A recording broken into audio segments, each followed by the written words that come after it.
Hello, I'm in a 2009 Subaru Outback, and today I'm going to show you how you would add brake fluid. So first you open the hood, and then while the engine's off, you'll find your main brake fluid reservoir here with the max line and minimum line, and then double check your owner's manual for the best liquid to match your make and model.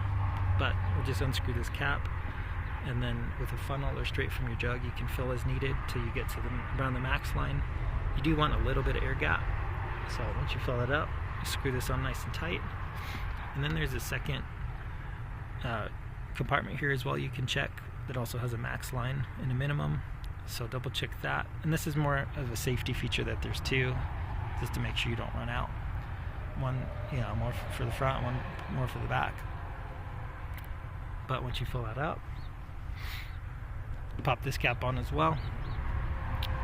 And double check through the system, through the lines, through the reservoirs, make sure there's no cracks or leaks that you might need to address. But I hope this was helpful. Hope you have a wonderful day.